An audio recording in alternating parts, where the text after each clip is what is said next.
Hello there. Welcome to another episode here on the Strong by Design podcast show. Your host of today's episode, Coach Chris Wilson, and really super excited, extra special excited for the topic at hand today. Are you a victim? And we're going to dive into what I mean by that and how powerful of a lesson this is that has been for me over the years, and I continue to spend time thinking about and listening to other experts about this particular topic because I'm really intrigued by it, and I think it could be a really helpful conversation for you, as it hopefully as it was for me, and continues to be an ongoing conversation. So before I get to the material today, first I want to thank you, listener. If you're a new listener, thank you for finding the Strong by Design podcast. We have 226 previous episodes for you to go back and listen to, and we hope that you do, because we have touched on just about any topic possible. But we continue to tackle issues of all kinds, right? Body, mind, spirit, anything that's current. Anything that's in the past, relationships. I mean, coaching, entrepreneurship, faith. We're all over the place because it's all of these things in our life that help us live a life that's strong by design. How we deal with these things, how we pursue things, right? And so I want to just say thank you so much for listening to our show. If you're a return listener, then you know what's going on here. I'm going to be talking with you today, just solo, just me. Again, this is a very powerful topic and one that I feel very comfortable talking about because of all the lessons and things that I've learned over the last decade in particular about this particular topic of conversation. So I want to do something a little different than I haven't done, if ever, on the podcast, is just read a few reviews. We've had a lot of ratings and reviews over the years, and I think, if I think back, it's been a lot of years now, have I ever read reviews on a podcast? I don't think I have, but I think we should start doing it because that might lead to more, and reviews are a good thing. It means we're doing something right. Now, honestly, we like to read these because sometimes we get great ideas from someone or we're inspired by someone else's journey. So please share with us your thoughts and feelings about this show or a particular episode or a particular guest we had or a topic that you would like to hear us talk about. We would love to hear from you on any platform that you listen, especially though on Apple Podcasts and iTunes, because that particular platform is the one that we kind of focus in on. And that one really, I think, is what kind of drives our success in the rankings and things. So I'm going to read a couple. Earlier this year from Kimmy Wizzy. Loved your interview with the Educated Dieter. That's our good friend Will Grazione, the Educated Dieter. He's an amazing guy, father, husband, and just he knows so much. He's so wise to the human body, to getting into tip-top shape, to nutrition, to the science behind how the body works and functions. So just a great conversation from earlier this year. And she just wrote, loved your interview with the Educated Dieter. Really good content. Appreciate that, Kimmy Wizzy. And she wrote, great show, gave us 5 stars. Goofball2225, also a 5-star review, wrote, thanks, Mike and Chris. You guys rock, always providing great information and keeping things real. Joel. I think I know who that might be.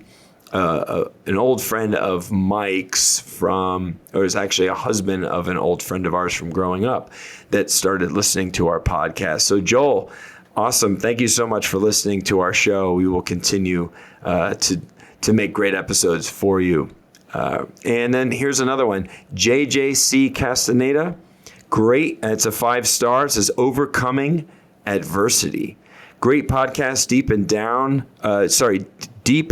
to earth advice and powerful stories of both struggle and success. And that is true. We love having conversations with people and finding out what their story is. I think in the human experience, storytelling is number one. It's at the top when it comes to how we relate to each other, how we learn from each other.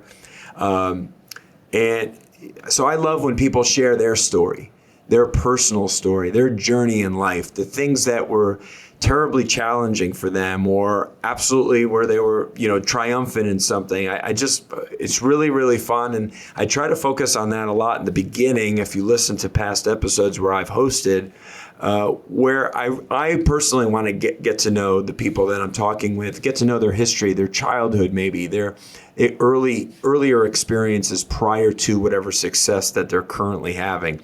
It's really cool because we all have our own story to share. So just wanted to touch on a few of those reviews really quickly before we get into the material today. And so, are you a victim? Are you a victim in life? Are you a victim in your marriage, in your relationships? Are you a victim at work? The victim mindset can be a real killer. But I think a lot of times people just don't understand, what it really looks like or the damage that it's causing. And so I wanted to take a moment and share with you my history, recent history, I would say, because I don't think I gave this much thought or consideration up until about 2013, 2014, when I really started being around big thinkers and more mentors. I was around some great people in my 15 plus years of training clients and running fitness and health facilities and stuff, but I didn't really start giving it as much thought maybe until maybe it was just a point in my life in terms of age and maturity where you kind of start thinking more about those things. So those two kind of maybe came together in my early mid 30s. I'm in my middle 40s now, 40s. I'm going to hold on to mid 40s as long as I can. I'm 46, but it's still middle 40s, right? And so I think maybe it's just, with age does come some level of wisdom and maturity. So thank God I've finally matured a little bit. So that's always a good thing. So I do reflect a lot on things in my life that I struggle with or things I could do better and like to do a lot more listening. Even though I talk a lot for a living, I do like to do a lot more listening in my life with, the audiobooks and podcasts and speakers and there's so much goodness out there, but a lot of us get stuck on all the crap and all the negative stuff getting, poured down our throats, whether we're turning on the TV or we're looking at social media. There's a lot of crap. And so today I want to kind of cut through some of that crap and talk about some good stuff and ways to navigate through it. So number one, holding yourself accountable in life, I've talked about it in past episodes, is a big, big deal, that we have some control. We have to be accountable to ourselves and to other people. And that's anything but having a victim mindset, is when you say you're going to do something and you stick to it, you hold yourself accountable. Other people see that and just there's a respect thing that you just kind of level up in other people's eyes. But really, it's all about what you think of yourself, right? You tell yourself you're going to do something and then you do it.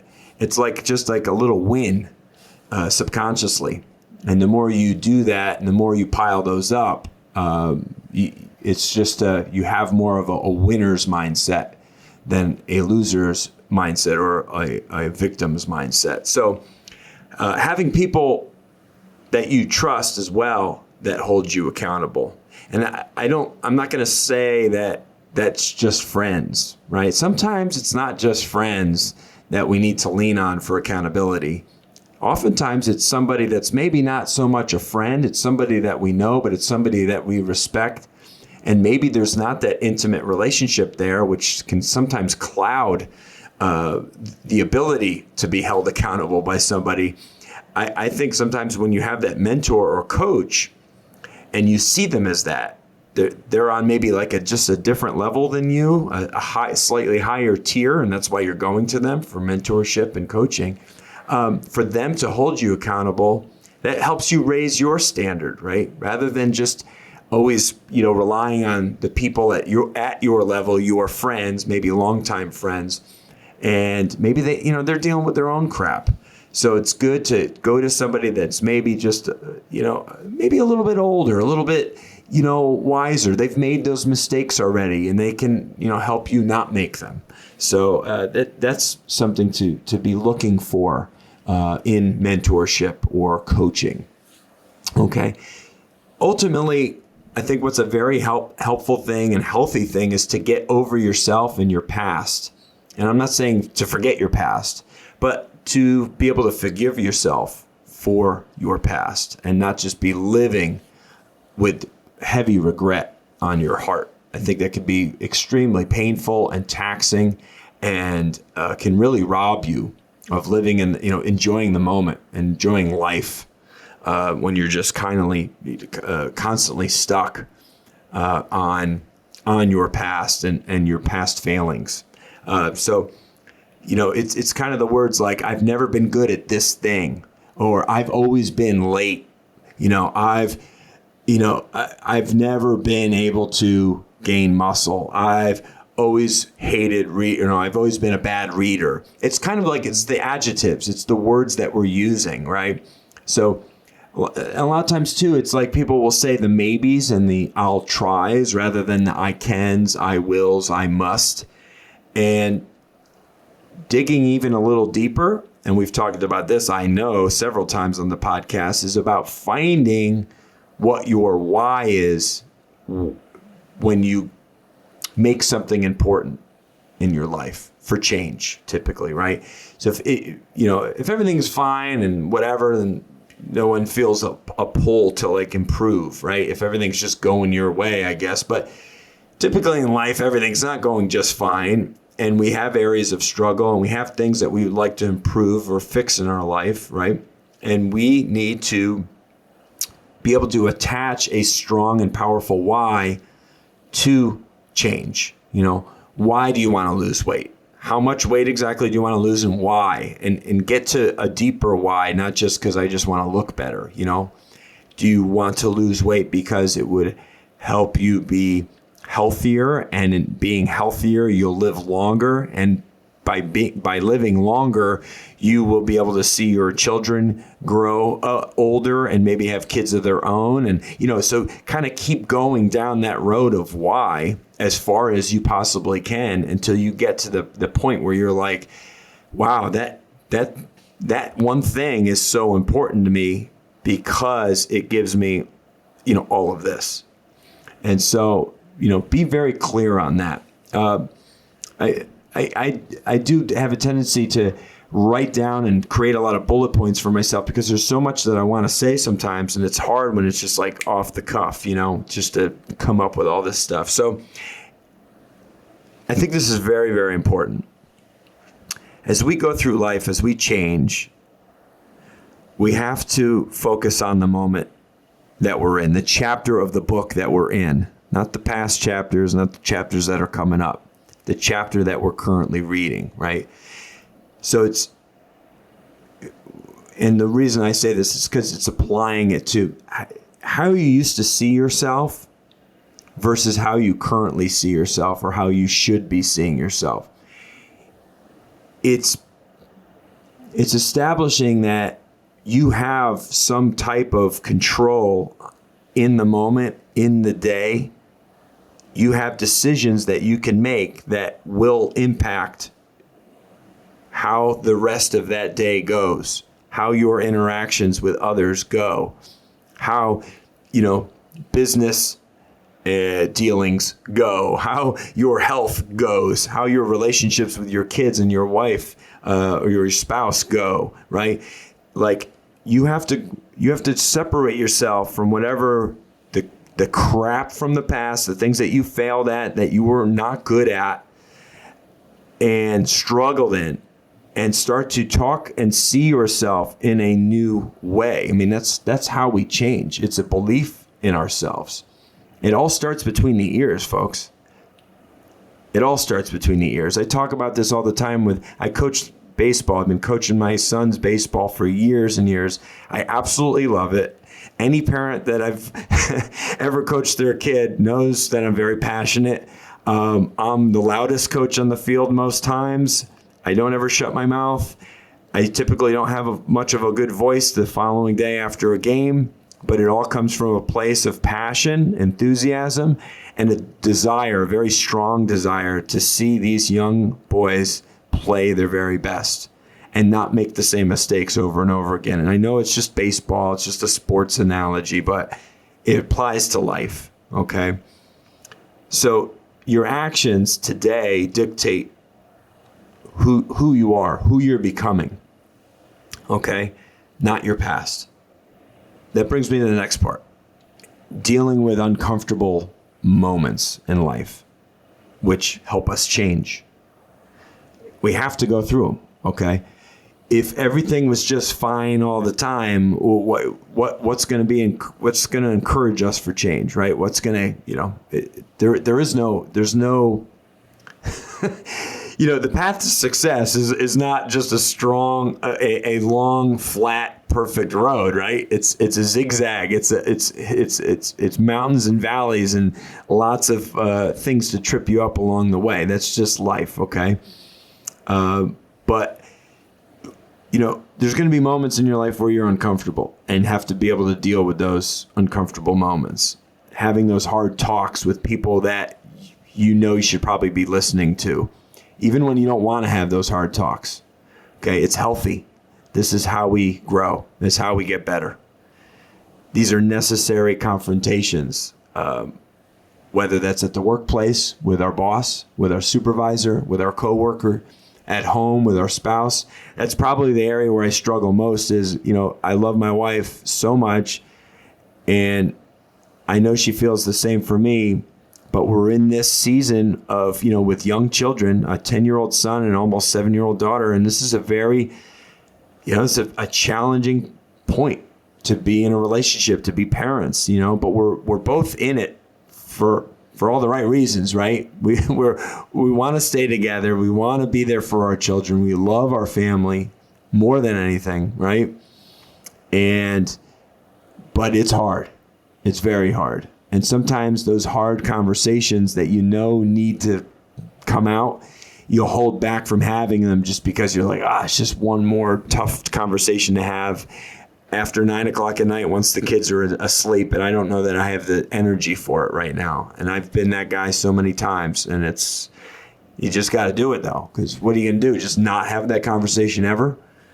And I know my wife feels the very same way. And, you have to be willing to go there, even if it's uncomfortable in the moment.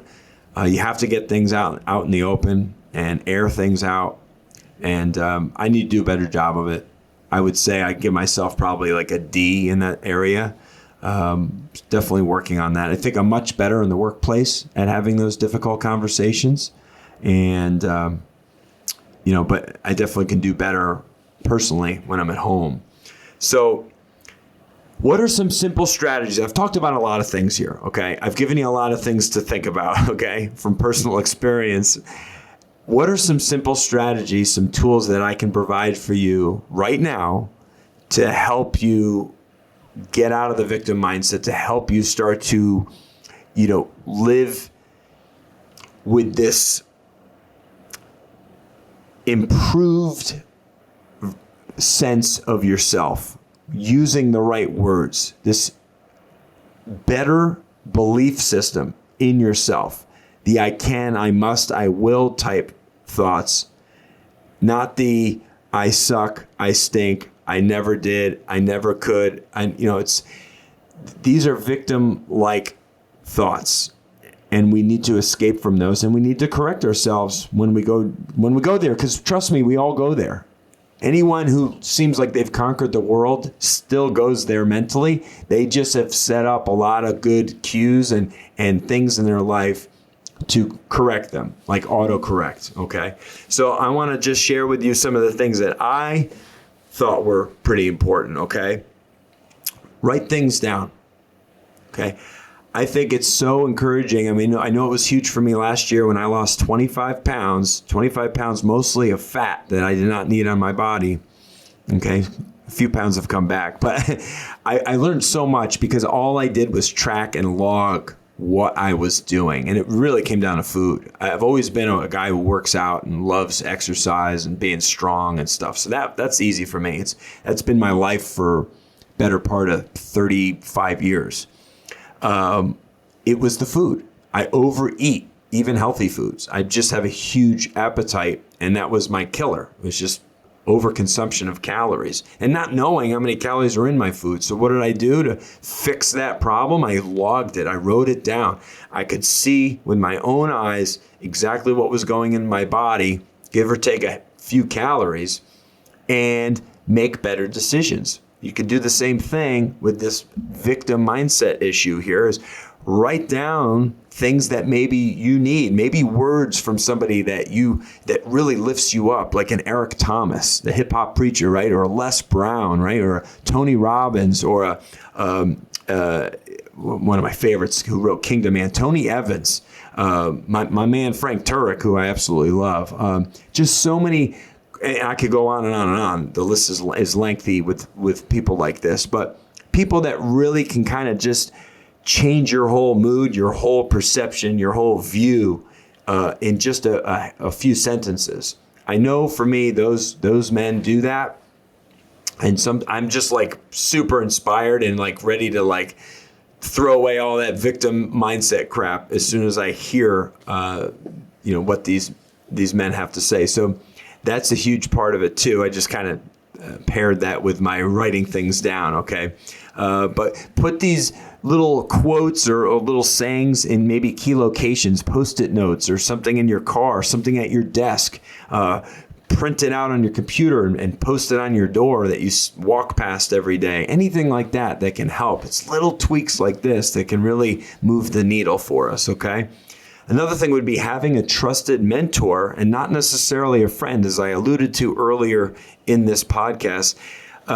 Somebody that you trust, that you know is looking out for you, looking out for your best interests. And just because somebody knows you really well doesn't necessarily mean they know what's best for you. Meaning that it needs to be somebody that's maybe, again, on that next level that you're trying to get to, or maybe a couple levels ahead, okay? Just like if you're trying to get better at sports, usually you don't play with people that are only as good as you or worse than you. You try to level up. You try to play with people that are kicking your butt and find out how they're doing it. And that gets you better. And that makes you a better athlete, okay? So same thing with mentorship, coaching, things like that. Look for those experienced, wise people, men or women, that you can pick up a lot from, and surround yourself with them. Pay for coaching if you need to help get that stinking thinking out of your head and start focusing on a winner's mindset, okay? Self-talk, again, it's come up a little bit as I've been going through this, but the words that we use inside, our internal language with ourselves, you need to begin tweaking that, teaching yourself, training yourself to use different words, different language. Not like stupid idiot, but more like, hey, whatever. Let me give myself grace for that. I know I can do better. Something like just as simple as that. I do this all the time. Okay, listen, I told you I'm very passionate when I coach 10-year-old baseball. Very passionate, almost to a fault. Not every game, but several games, right? I want what's best for these boys, and I can see the play before it happens, right? And I can see the mistakes, and so sometimes I let my enthusiasm and my passion just get the best of me, and I'm just too much. I'm too over the top, and my wife will be like, "Honey, like that was too much." Like, I'm not using foul language. I'm just way too emotional and way too excited. It just gets the best of me. So I need other people around me to talk me down from that ledge, right? But what you tell yourself repeatedly in your own brain, you will eventually believe.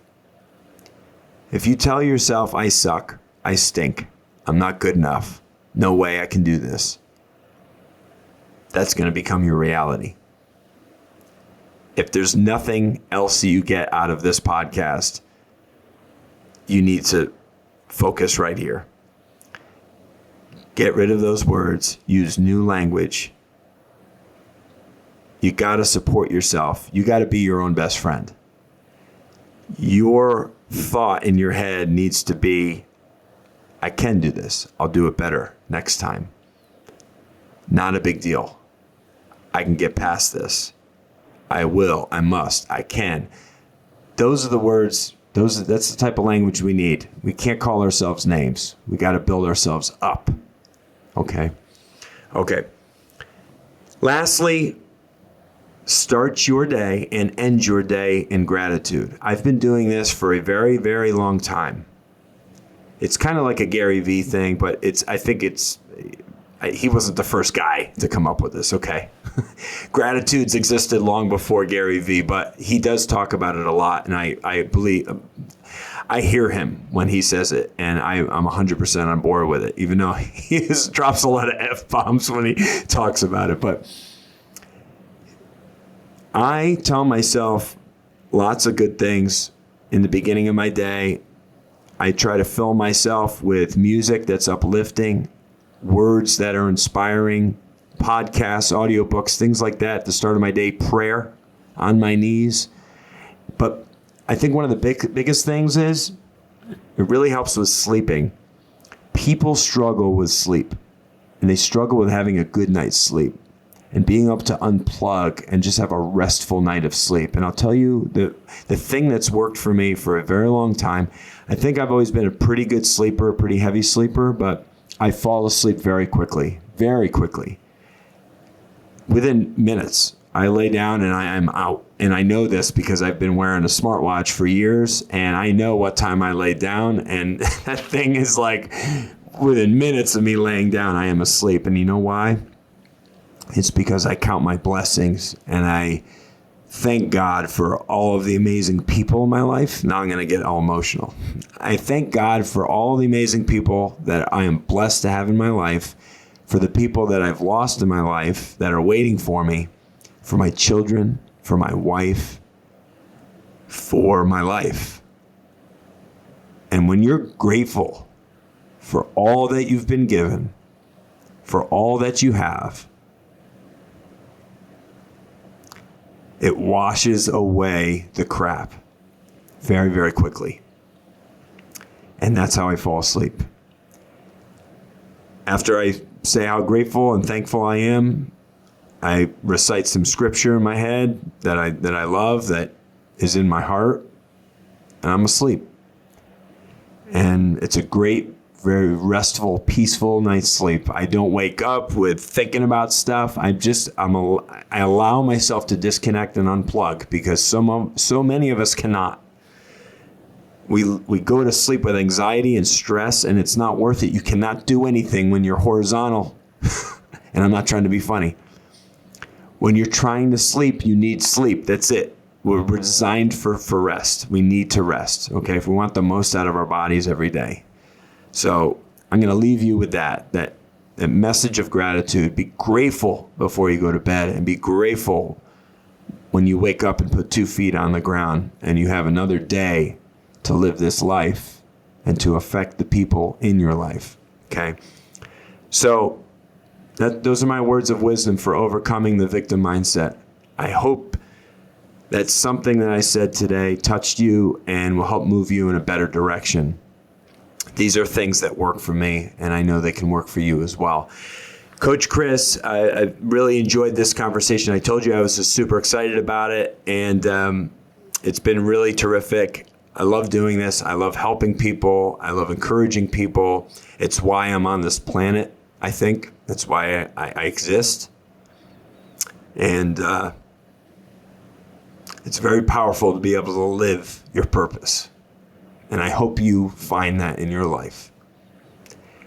I thank you for listening to our show. We have another episode that drops next Wednesday, as always, here on Strong by Design.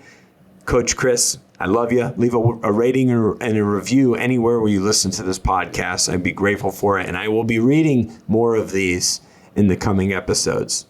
God bless. Take care.